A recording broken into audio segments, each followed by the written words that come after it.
Welcome in to the Scoop, of course, sponsored by Johnny T-shirt and Blue Shark Vodka. A very special episode of the Scoop. We have a stacked lineup of things to talk to, some talk about. We have a lot of recruiting updates, and of course, we're gonna get into some team scoop as well. Don, how's it going? Is wonderful. There's lots of sports on TV, including the Flyers on Friday night. How's life in Ross's world? It's good, man. It's busy. Was in Charlotte yesterday. We're recording on Wednesday. Was in Charlotte for ACC Media Day. Got basically football, basketball, pure crossover now. We got late night What? with Hubert Davis on Friday, and so we're getting a lot of preview stuff for basketball. But we're in the midst of UNC's 3-3 2021 season. So I know that your, responsibilities for the football season have changed this season. What's going on with basketball? Is it still the same? Yeah.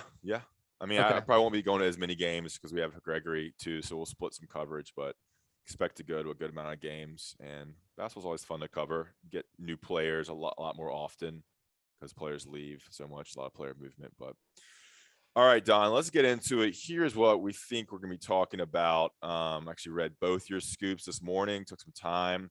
We are going to let's see here. Oh man. Okay. So the big thing is Zach Rice. I mean, outside of Travis Shaw, Zach Rice is the most mentioned recruit on this podcast. So his decision date is coming on October 21st, which is next Thursday, I believe. Almost a week from today. So we're talking about Zach Rice a lot. We're also talking about Andre Greene coming off a visit to UNC 2 weeks ago for the Duke game.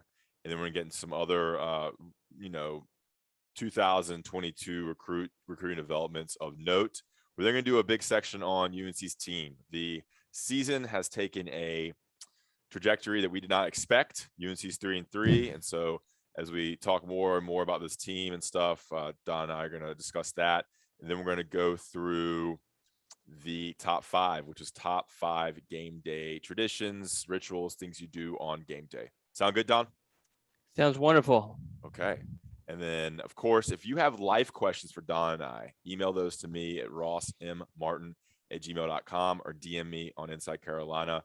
Life questions, not necessarily us as experts, but we will approach any sort of topic and discuss it and answer any questions and just have a good discussion. We did one a couple of weeks ago that I think went over pretty well. All right, Don, Zach Rice, 5-star offensive tackle, the number 1 offensive tackle in the nation. He's down to a number of schools. We think it's down to UNC and Virginia. The floor is yours to kind of talk about where Zach Rice's recruitment stands right now.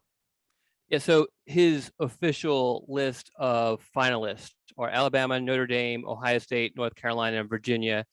We think just because of, proximity, he wants to stay close to his mom, although he has kind of downplayed that a little bit. But also it has given these close schools an advantage because he has visited them multiple times, that this is down to UNC and UVA, and UVA also is the school where his grandfather played football.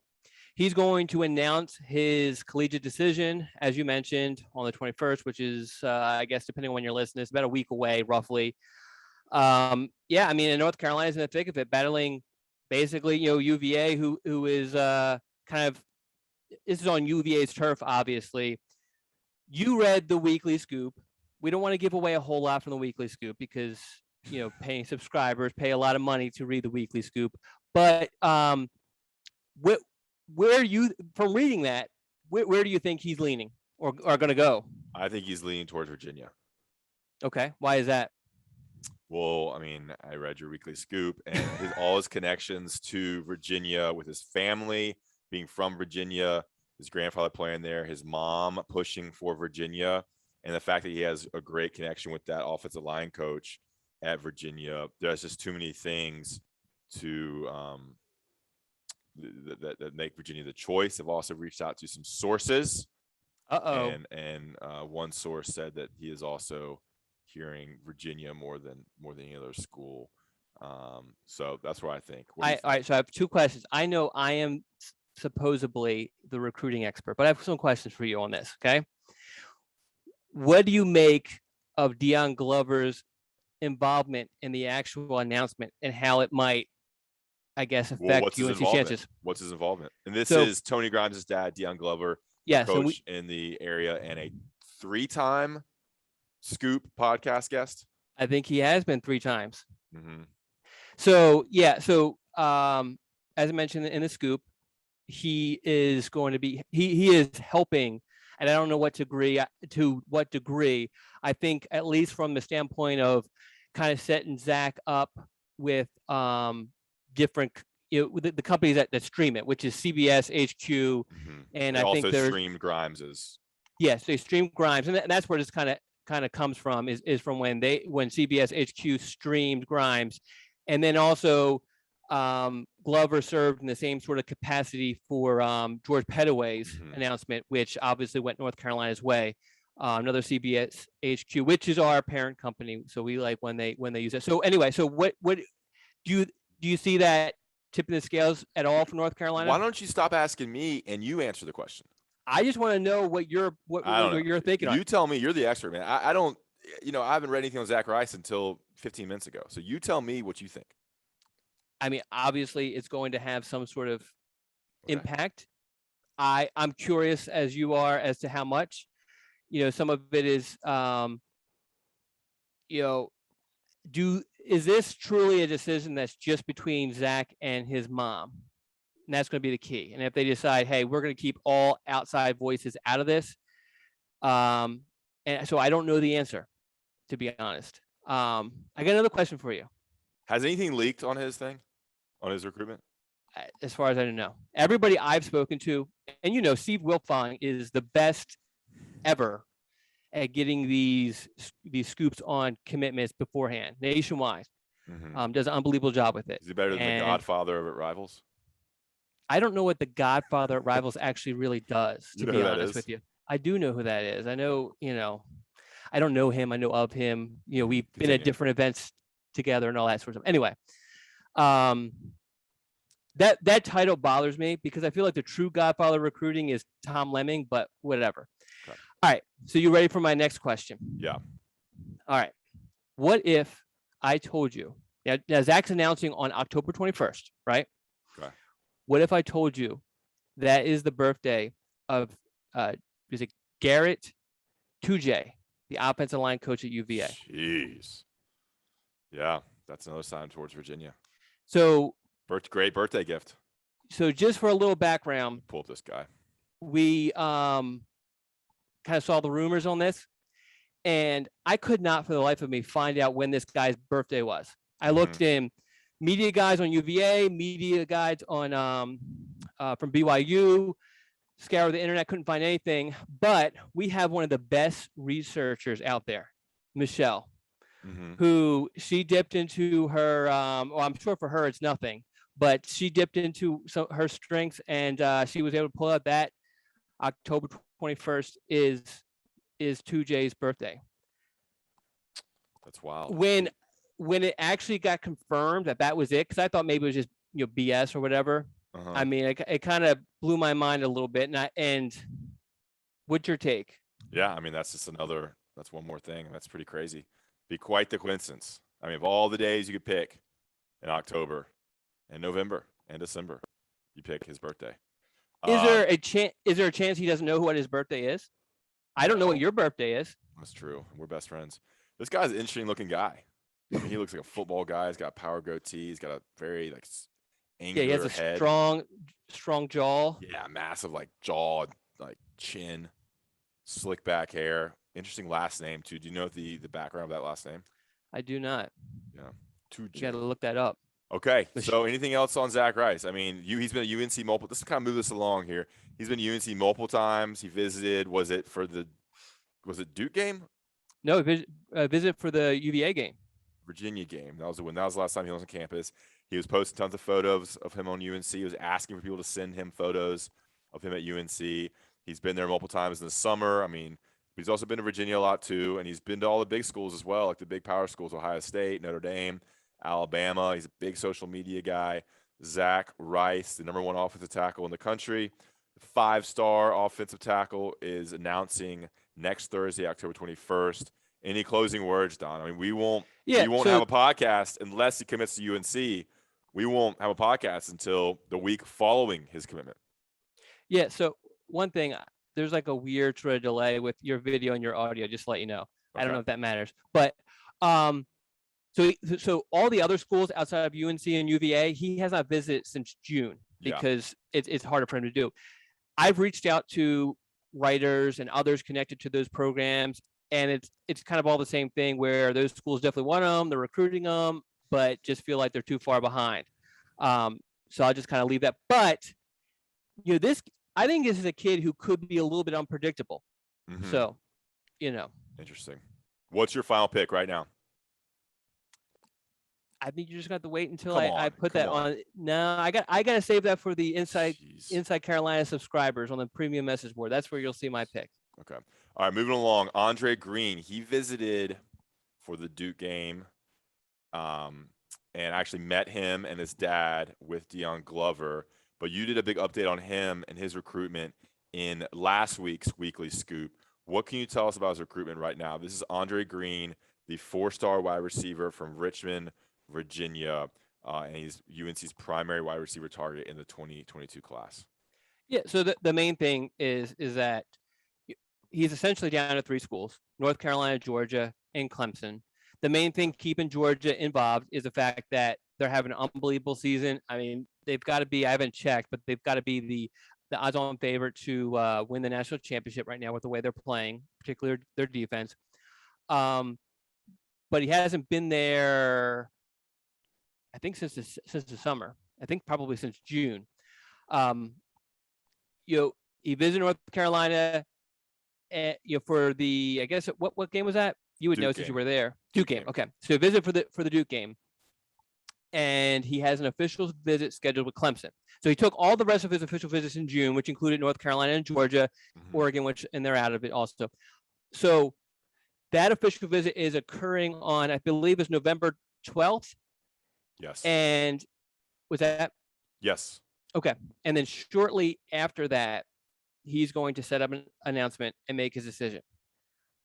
It just, to me, giving Clemson that last at bat, and then also he hasn't been in front of Mack Brown at that point. He wouldn't have been in front of Mack Brown for almost 2 months. Mm-hmm.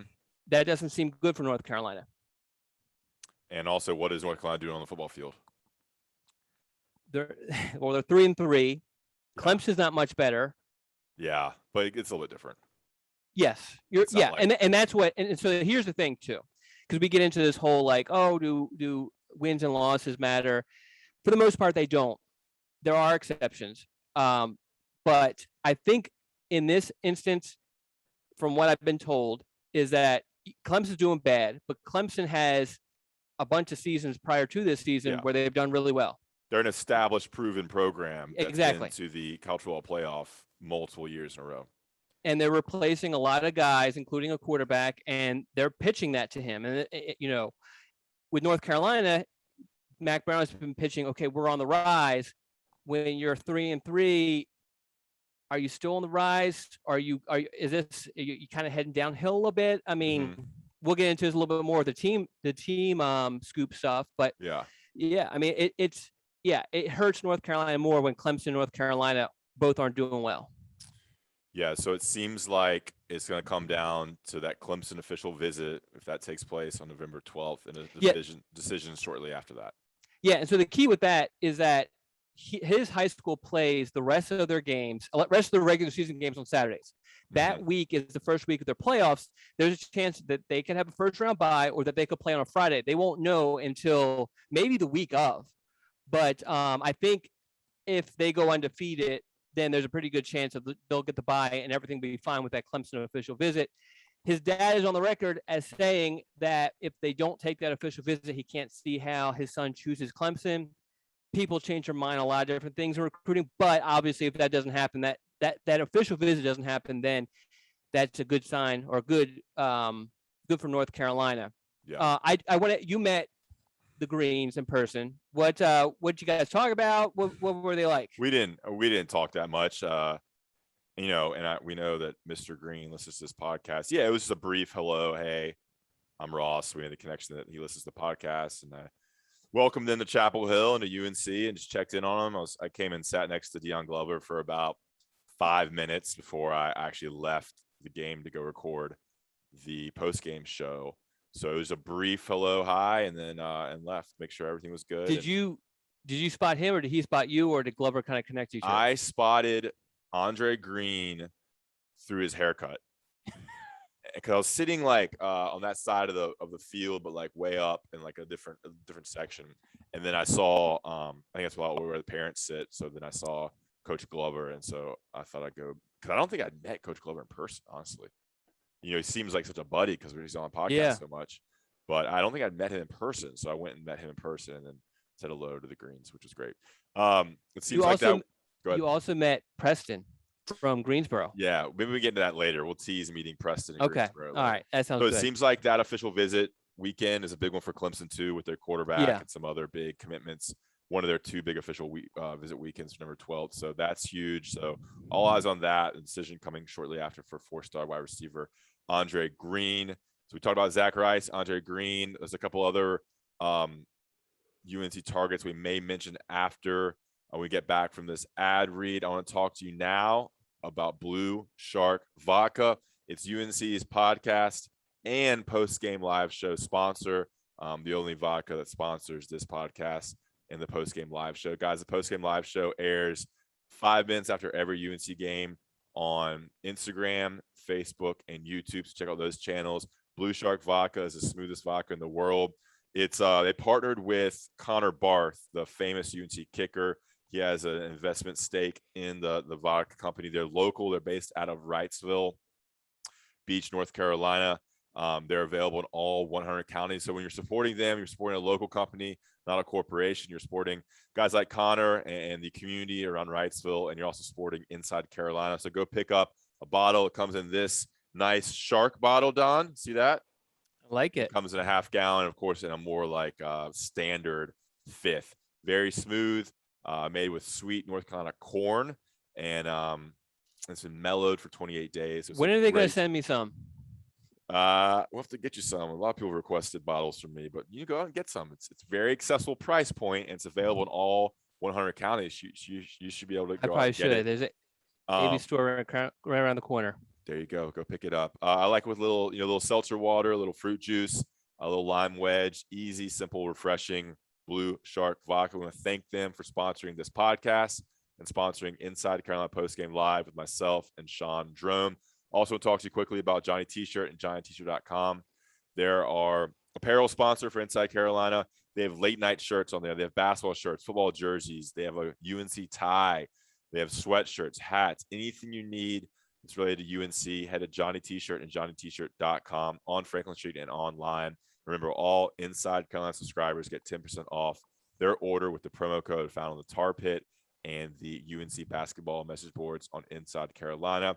Support Johnny T-Shirt, support Inside Carolina by shopping at Johnny T-Shirt and JohnnyT-shirt.com. A couple national ads, and we'll be right back. All right, welcome back into The Scoop, brought to you by Johnny T-Shirt and, of course, Blue Shark Vodka. We're going to get into a little more recruiting stuff. We'll see what Don's willing to talk about. We're going to get into some UNC team stuff before we get out here with our top 5. Don, what do you want to talk about? I know there's some defensive backs. There's a big visit weekend coming up, Yes. Let's prep our readers. This is one of the, I would say, the biggest visit weekend for UNC so far this season. What can you tell us about who's visiting and what's going on for the Miami game this weekend in Chapel Hill? So, as is always the case, the week of, you're still kind of sorry about that. The week of, you're still kind of finalizing who's actually going to be there.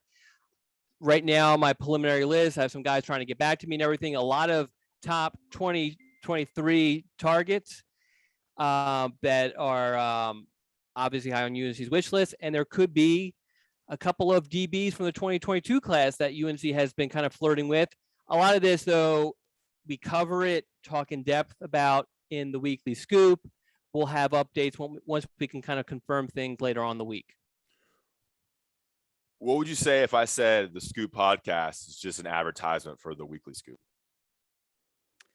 I don't know what I would say. I mean, is that a bad thing? I don't think anyone has complained. And we do other things. We have fun. We talk about Preston. Okay. All right. What's going on with Wesley Grimes? That's a new name. That's a new name to me. We're a recruiting podcast. I would not be doing my journalistic right if I didn't talk about a new name that's mentioned.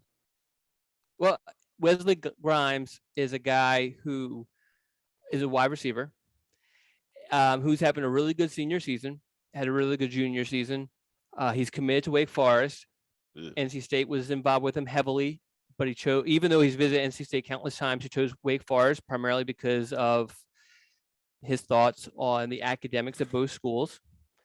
And, he's a guy who's always been on North Carolina's radar. He came in June for an individual workout to UNC. And, right now there's not anything truly brewing with him and North Carolina. But I mean, I think he's a name that we can kind of just stash away for the moment, just, later on to see what could potentially happen.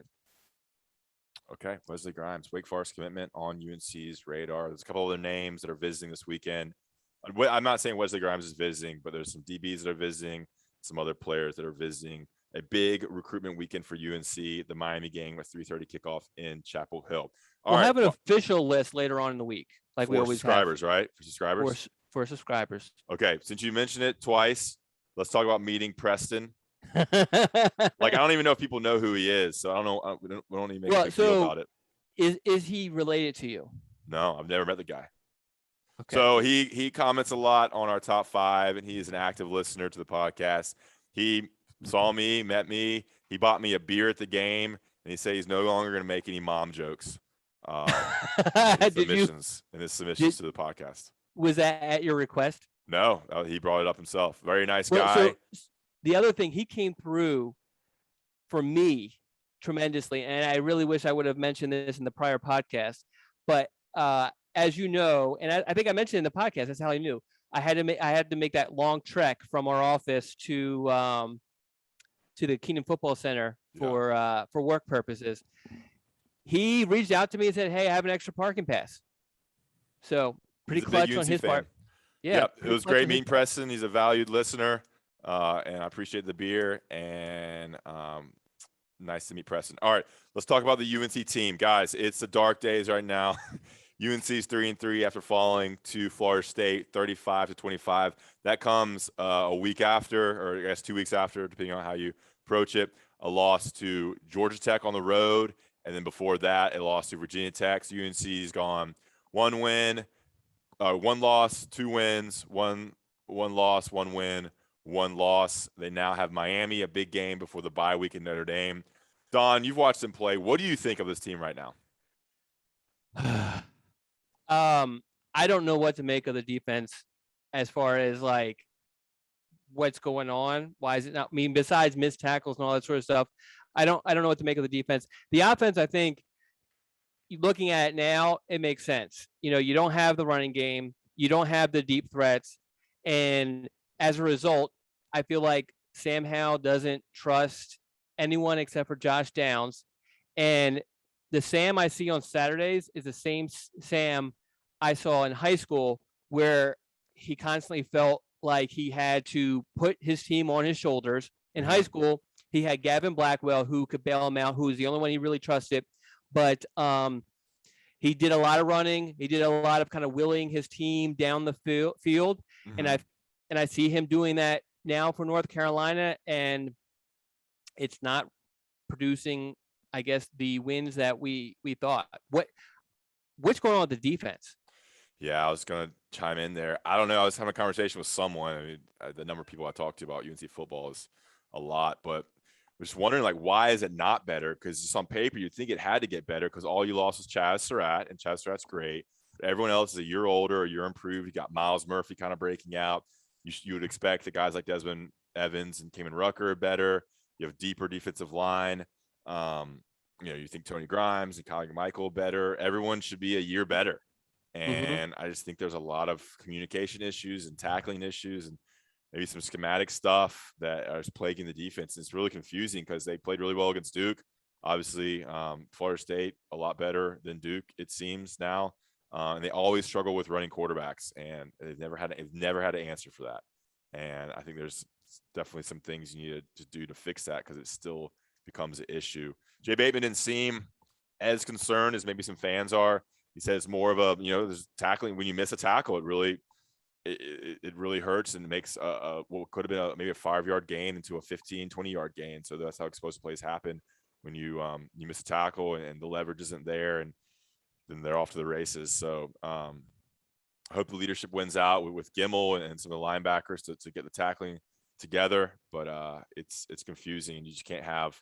It's very frustrating for UNC fans to see if a team like Florida State keep getting first downs, keep moving the ball down, and get explosive plays after explosive plays. But in general, man, I mean, yeah, I think you hit the nail on the head with the offense. I think they're really missing Javonte and Michael. The offensive line does not look as good as it did last year because I think Michael and Javonte made them look better. They're really missing De'Ami Brown. I think it completely changes the offense when you have a player who can get behind the defense on almost every possession, gets 5-yard separation, and it just changes how the safeties play. It changes how the linebackers play, and it opens up a lot of other receivers. And I think that is affecting how other players get open. I think the talent at wide receiver in general is just not there. There's not much separation for anybody not named Josh Downs. And you have a couple of drops from Joffrey Brown. How do you say his name? Joffrey. Everybody says it's different. Joffrey Brown.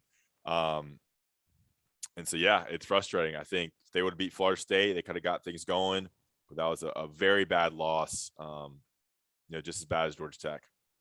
Yeah, so prior to the Florida State game, I wasn't too worried about the defense because I felt like in the Georgia Tech game, for example, that the offense really kind of put the defense in really bad positions. Mm-hmm. You're going for a 4th down and not getting it, and turnovers and that sort of thing. And so it looks bad, obviously, when you allow points, but when you have a short field, the room for mistakes is very, very small. Florida State game was a little bit different, and the missed tackles and all that. Here's the thing, though, with Florida State is that they had a lot of injuries, particularly on their offensive line early on, and those guys are now healthy. And so I think the team that we think of that lost to Jackson State, or is it Jackson State or Jacksonville State? Jacksonville State.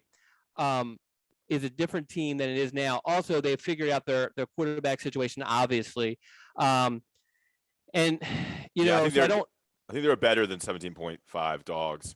Yeah. Because they were close against Notre Dame. They beat Syracuse. Yeah. Obviously, they're close against Jacksonville State. They beat them. They were close in other games, and the talent's there. So you would think they're gonna get better and better with the talent they have. Yeah. So it's not such a huge. I don't know. I don't think it's as big of a disappointment. But go ahead. I think another thing is obviously they're super overhyped, and I'm at fault for that. I think the way we kind of set the narrative at Inside Carolina, we overhyped them, but we were buying into kind of, you have this great quarterback. You have returning all 5 offensive linemen. That was a mistake. The offensive line did not improve or get better. The talent's just not there. So getting back 5 players who are average or whatever. Well, that's why the whole return numbers is always misleading, because if you return, I'm not saying this is the case with UNC, but just take any team. If they return 5 players, if those 5 players are crappy, it really doesn't matter. It's almost better to not return them.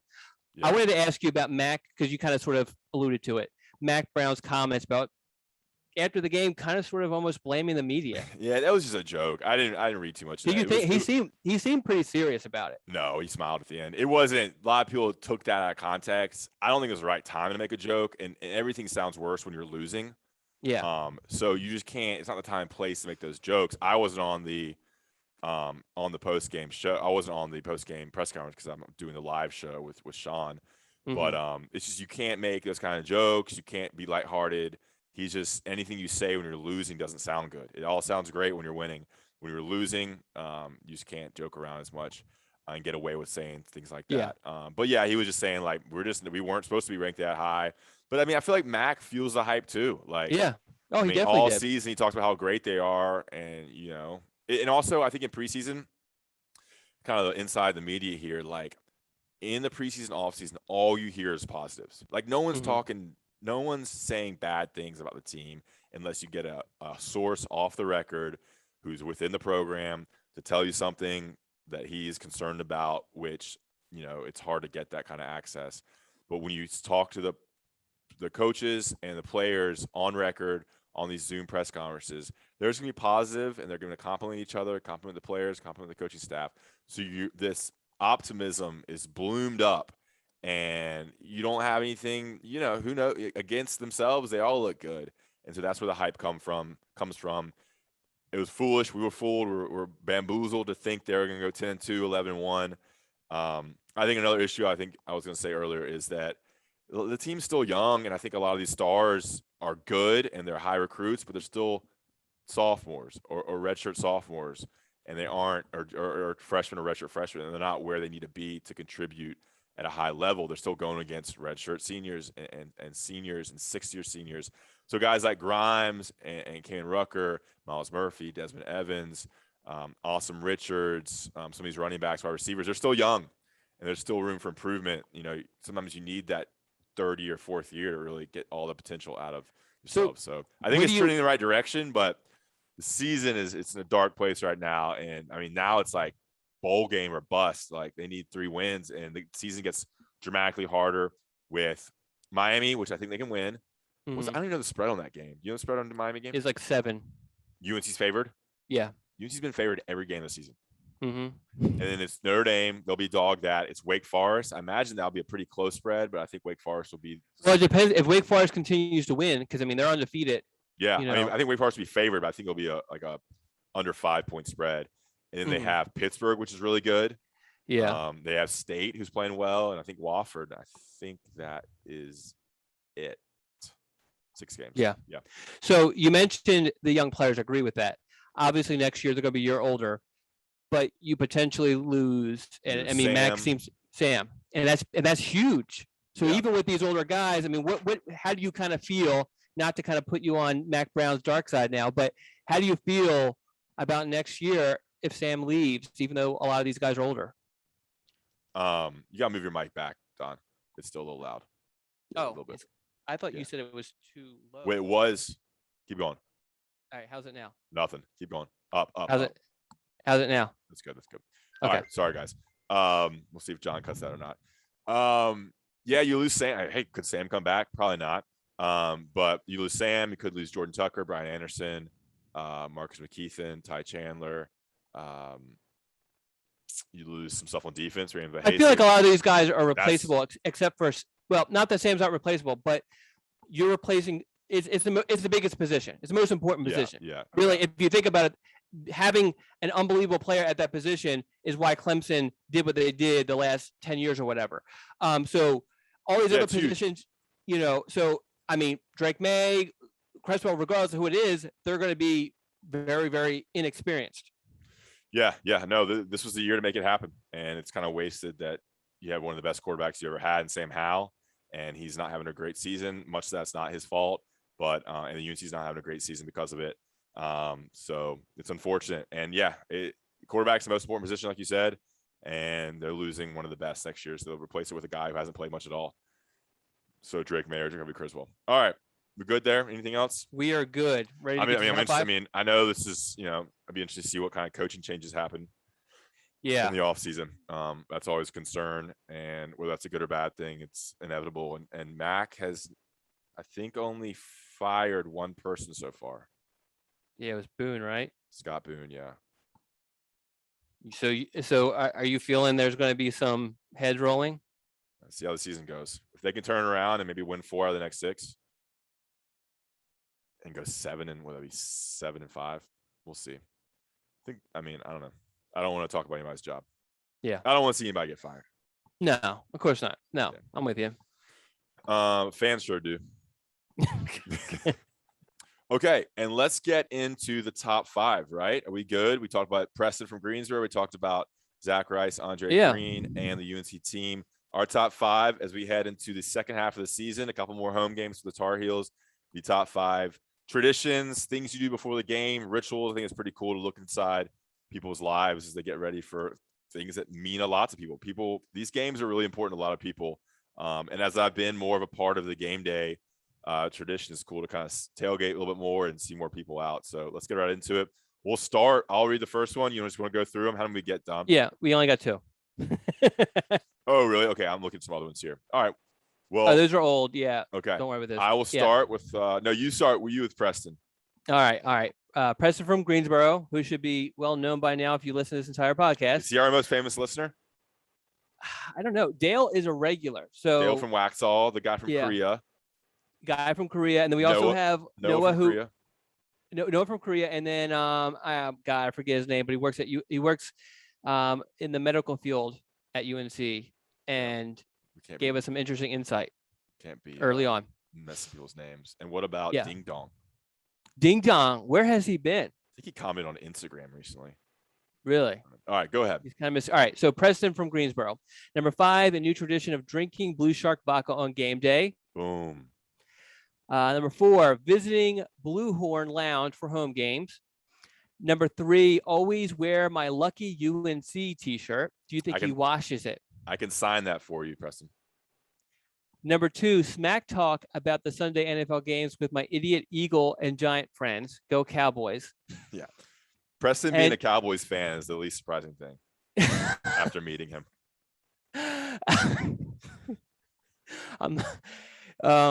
Steele Ross, his girlfriend, while he's doing the post-game podcast. Now you know that this is possible. So are you concerned?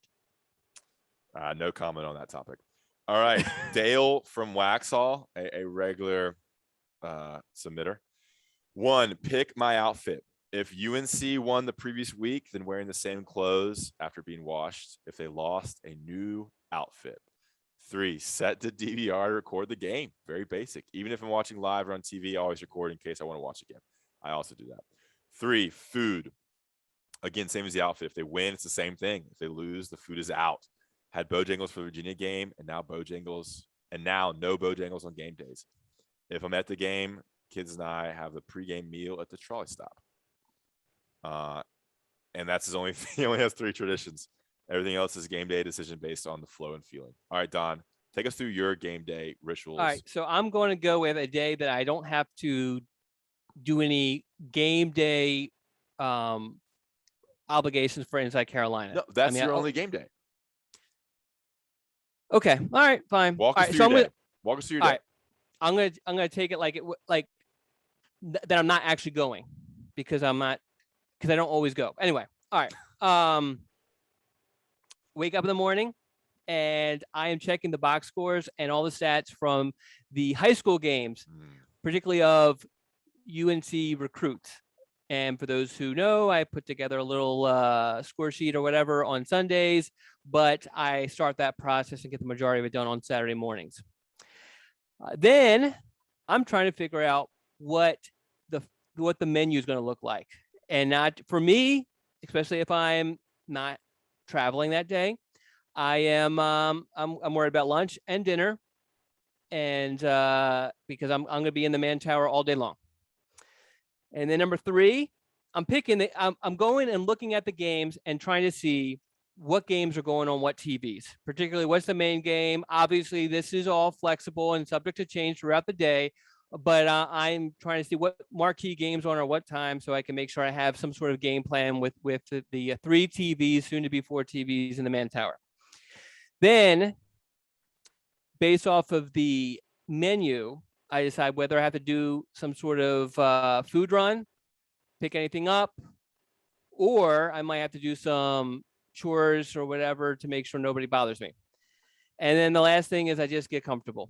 I just sit in front of the couch. If I have friends over, whatever it may be, get that all set up. And that's that. Pretty boring. Take us through your day if you cover a game, if you're working the recruiting aspect of a game day. So obviously a lot of it depends on what time the game is. I arrive at the stadium 3 hours before kickoff. Okay. Roughly between 3 and 4 hours before kickoff. Then I am through different means finding out what recruits are on campus. Okay. Pre-pandemic, I would go about an hour before kickoff. I would go down onto the field and take photos of the recruits as they were coming out of the tunnel. I think we touched on this before, but because of COVID, they had cut down a lot of our press passes, and I was one of the first people, I think, to get cut. And so Jim Hawkins is doing a fabulous job in filling in for me and grabbing those photos. So that's why we have photos every Saturday. But I guess either whether it's Jim or whether it's me getting the photo, taking the photos, when the game starts, essentially, that's when I get the photos. So during usually the first quarter, maybe even the first half, I'm editing those photos, getting them up, making sure people can see, at least by halftime, who has been on campus. You're up in the press box? Yes, go up in the press box. So I used to get a seat, but then now I just sit by the cookie tray. Out in the back. Out in the back, yeah. Which is another. So, like I guess it was the last, you would know. I mean, the last 2 seasons that they've kind of kicked me out of a seat. I mean, I can always grab one. There's always empty seats. You don't cover the game though. Yeah. So yeah, and that's fine. It's whatever. And so what I have actually done is, because I missed already the first quarter, or the first half, I just go run to my car and try to get home in time for the second half. Yeah. And then I rewatch watch for the first time the first half on Sunday usually. You're working during the first half. Yeah. Yeah. All right. I'll go through my game day and we'll get out of here. I love Saturday mornings. You know, it's kind of the one day other than Sunday where you don't have a lot of work to do in the morning, but there is some stuff we still do.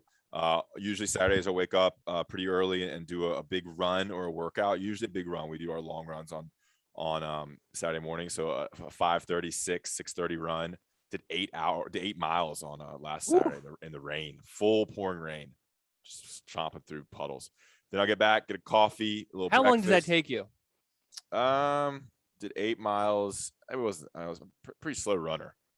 I can pull up right here, Donald. Pull right up here for you. I did 8 miles in an hour and 13 minutes. Wow, that's good time. 9 miles. I'm pretty slow. All right. So come back, coffee, breakfast, and I like to watch College Game Day, or at least kind of have it on as I do other stuff. The night starts at 9. You can get College Game Day starting at like 9, if not earlier. So watch a little College Game Day. I send our newsletter, our Game Day newsletter, actually before that. So 7 or 8 a.m. Try to send the newsletter out. Check on work stuff. Make sure everything's good on Facebook, Instagram, those kind of things. Then depending on the game time, get the outfit ready. What shirt you're wearing, what pants you're wearing. You got to be comfortable. Check the weather. Make sure whether pants or shorts or long sleeve or short sleeve or a little sweatshirt or sweater. It's been all short so far. It's been so hot still. Like even on game days in October, it's been above 70 and 80. Then drive and park at the Bowls lot. And then my new tradition now, I go to Coulter's tailgate. Shout out Coulter, very hospitable, big time Inside Carolina guy. Him and Dusty and some other people, his wife Kelsey. Great tailgate right there in the Bowls lot. They're friends with Tommy Ashley. So I stopped by the show, the pregame show, go to the Coulter's tailgate, some other fans, a lot of Inside Carolina fans down in the Bowls lot. So hang out with them, grab some free food, some free drink, hang out, talk, meet the fans, sign some autographs. And then after about an hour or so of that, head to the Bell Tower, and all my friends' tailgates are at the Bell Tower. So there's a couple spots there that I tailgate with. Go to Grimes Island. Shout out all the guys at Grimes Island, which is the tailgate. They started this year by the Bell Tower and some other friends there. And then head into the stadium right around kickoff, watch the game. And in the end of the third quarter, me and John Bowman, our producer, former Inside Carolina intern, me and him leave the game. We run to our car, run down the Bowls lot, drive to the office, and we start planning for the show. And we meet Sean here, or Sean rides with us. And then we watch the fourth quarter from the office. We start mapping out the show. We're taking notes. We're talking. We're looking at stats. We're looking at notes, playing out the whole show on the whiteboard. Then we record the show, and that's it. Sounds awesome. There you go. Game day traditions. Guys, thanks for listening to the Inside Carolina podcast, sponsored by Johnny T-Shirt and Blue Shark Vodka.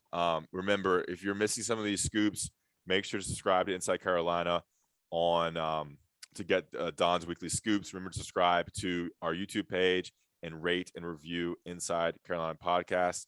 Next time we talk, I think Zach Rice will have his decision made. And I guess if we haven't talked since then, he's picked a non-UNC school. So stay tuned to Inside Carolina for all the coverage of Zach Rice's commitment.